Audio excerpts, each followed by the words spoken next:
Bueno, Adriana Lecuna, cantando Fuego en Animaná. Fuego en Animaná. Muy bien, qué lindo tema y qué bien cantado. Pero, bueno, ahí lo tenemos a nuestro invitado de hoy, Carlos Méndez. Carlos, buenos Mario, días, ¿cómo te va? estás? Muy buenas tardes. Ya buenas tardes, se ve que almorzaste vos. Se ve que vos almorzaste. No, todavía no, yo almuerzo tarde. Bueno. Después de las 2, después de las 14 horas. Soy solidario con la radio. Muy bien.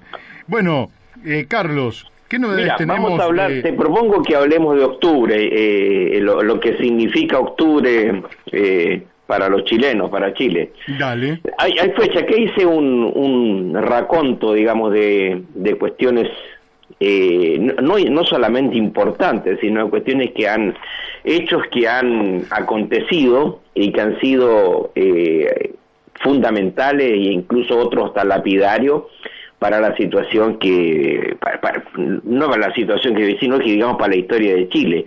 Mira, vamos a comenzar con el 2 de octubre de 1814.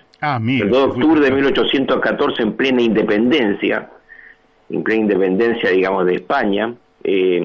Los sectores patriotas, encabezados por Bernardo O'Higgins, sufren la denominada la derrota de Rancagua, la batalla de Rancagua, claro, con lo cual se colocó en esa fecha el fin de la primera parte de la independencia, que se denominaba Patria Vieja, y que tenía incluso una bandera con unas características de azul, blanco y amarillo, que fueron los primeros colores patrios. Con eso, digamos, esa derrota se restauró la monarquía realista en Chile y pasaron varios años para poder conquistar esa independencia. Más aún de la derrota aquella, que las fuerzas militares derrotadas encaminaron su exilio hacia Mendoza, donde se reconstituyeron años posteriores. Pero agreguemos a ello de que esa derrota se debió en parte a las desavenencias entre dos líderes importantes de la independencia chilena, que fueron Bernardo O'Higgins y José Miguel Carrera. Entonces, es una fecha importantísima digamos, de octubre. Ahora bien, pasando muchos años, el 21 de octubre de 1969, casi digamos por comenzar el año electoral, más bien había algo electoral porque en el mes de marzo se van a producir otros hechos, pero digamos que esa es una rebelión militar que se hace en Santiago. Se ya denomina Tacnazo porque fue en el regimiento de artillería Tacna, número 1 Tacna, así se denominaba, donde se acuartelaron ese regimiento y otros más, y con una gran cantidad de oficiales, fundamentalmente encabezados por el general Roberto Bio Marambio, quien había viajado de Antofagasta a Santiago, digamos. O sea, esto no fue algo espontáneo, fue algo preparado, y bueno, eso fue durante el gobierno de Allende. Eso fue, algunos lo reconocen como que fue parte de el primer antecedente de lo que va a ser el golpe de Estado del 11 de septiembre de 1973. Es decir, digamos, ahí hay muchos actores que no nos vamos a distraer designándolos, sino que, digamos, es narrar el hecho.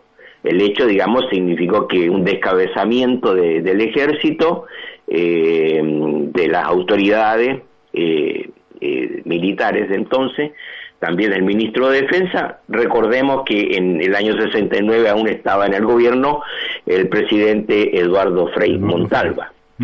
Y entonces, dicho eso, ese fue el preámbulo del nacimiento de la Unidad Popular y la presentación de los candidatos de las elecciones del año 1970, donde también nos vamos a detener en un hecho de octubre. Es decir, el día 22 de octubre del año 1970, ya habiendo sido electo en las urnas Salvador Allende con el 36,6% de la votación, su cargo tenía que discutirlo o ratificarlo el Congreso Nacional entre las dos primeras mayorías, y entonces el día 22 de octubre se produce un atentado hacia el comandante en jefe del ejército, René Schneider Cheró, quien fallece en el hospital militar el 25 de octubre, 3 días después de ello, del mismo año 1970. Y en plena gravedad del general, o agonizando el general Schneider, es ratificado Allende por el Congreso Pleno como presidente el día 24 de octubre, a través de un acuerdo de estatuto de garantías constitucionales con la democracia cristiana, donde Allende obtiene esa ratificación con 135 votos a favor, 35 en contra y 7 votos en blanco. Es decir, ese es el preinicio, a pocos días de que Salvador Allende comience su gobierno o su mandato el día 3 de noviembre de ese año 1970. 2 años después, en 1972, se produce la denominada crisis de octubre. Es como el estallido social del año pasado, que seguramente con el que vamos a terminar esta columna, sí, pero al revés. Digamos que ese es un lockout patronal hecho, digamos, por las empresas, por las grandes confederaciones de la producción, el comercio, la agricultura, que hacen un paro, digamos, de empresas, de sus locales comerciales y sin movilización, por supuesto, y el espontaneísmo, en este caso de los trabajadores, sin dirección, ni por parte del gobierno, en la Central Única de Trabajadores, hizo de que el país no se detuviera en cuanto a su economía y que siguiera funcionando normalmente, con la ocupación de industrias, comercio, también centros de estudios, universidades, colegios, etcétera, y seguir funcionando el país sin digamos, la participación de la parte empresarial. Dicho mes terminó con un gabinete militar. En esa época nadie se opuso a aquello. La salida fue un gabinete militar que el presidente Salvador Allende llamó a los comandantes en jefe de las Fuerzas Armadas a que formaran parte de su gabinete, ocupando el general Carlos Prats el Ministerio del Interior, y por lo tanto estuvo desde octubre hasta marzo, las elecciones legislativas de marzo de 1971, a cargo de el Ministerio del Interior y con todo lo que ello implica. Entonces, esos son acontecimientos, digamos, de octubre, y vamos también a octubre, a una fecha que se conmemoró ayer, 5 de octubre, que es el día en que se realizó otro plebiscito. Es un plebiscito, digamos, llamado por la dictadura de Pinochet. Eso fue el 5 de octubre de 1988, donde también en dicho plebiscito como tal, habían dos preguntas: la continuidad de Pinochet, eso es lo que se debatía en dicho evento, la continuidad de Pinochet hasta 1997 como presidente del país, o digamos llegar, digamos, a elecciones en el más corto plazo, que fue lo que triunfó, y por lo tanto la elección era ahí por parte de la oposición, votar por el no a la continuidad de Pinochet. Eso terminó con una votación del 55,9% en contra de Pinochet, y sus partidarios votaron con el 44,01%. Ahí comenzó el despegue de la democracia, podemos decir, el preámbulo, que en el próximo año, en el mes de diciembre, se van a hacer las elecciones de presidente de la República, donde triunfó Patricio Aylwin.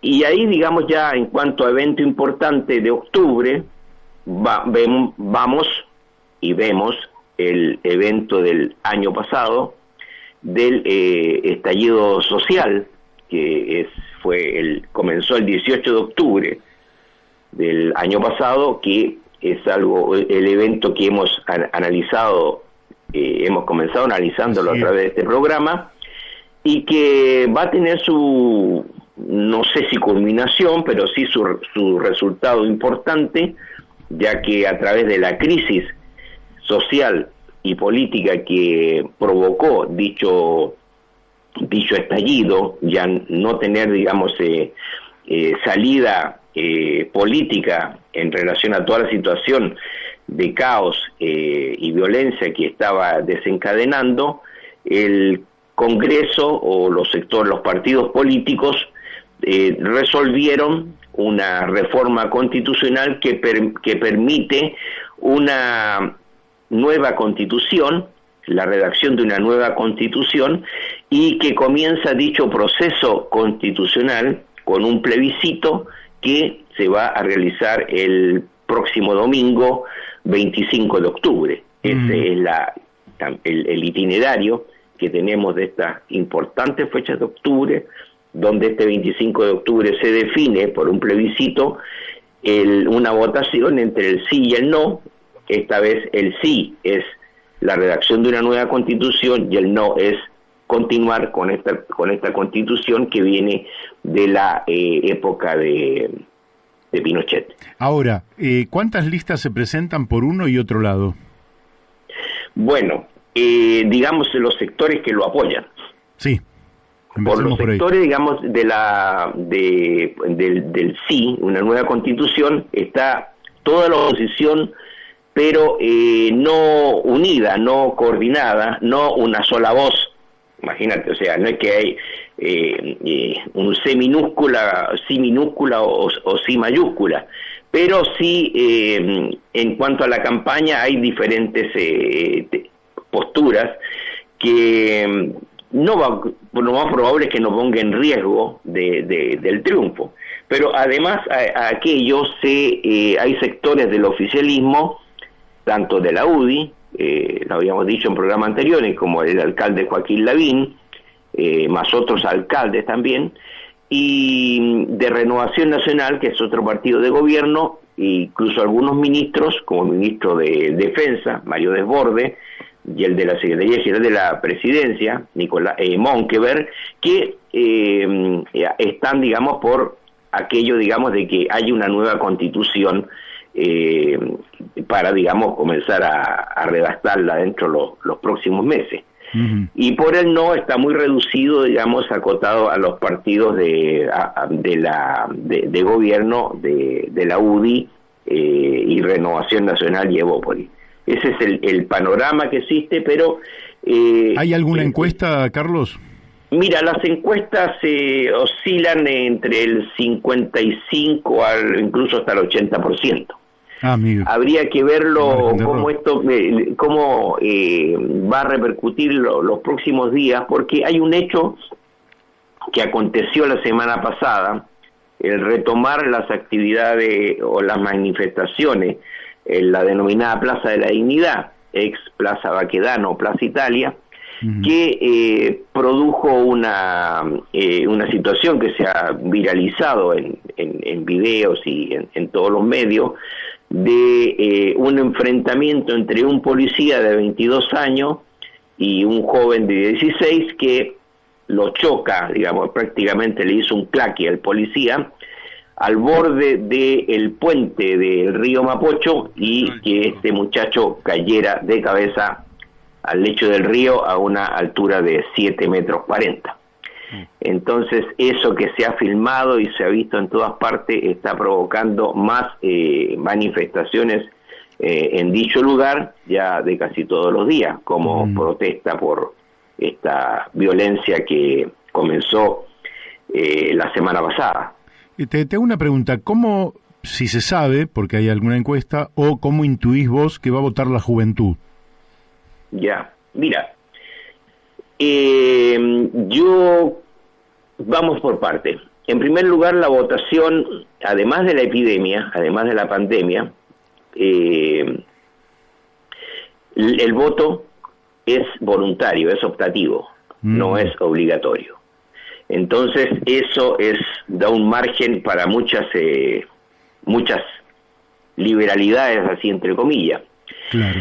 Pero ya que me preguntaste por encuestas, se piensa que no es que se piensa, sino que se habla de que va a votar entre el 50, no he visto encuestas que superen el 60% de la gente que vaya a votar. Entonces eso marca una situación bien. Ahora, yo te voy a dar otro dato, que es el que tenemos, es un dato duro, que tengo yo de acá de La Plata, Ajá. porque nosotros desde el exterior también votamos.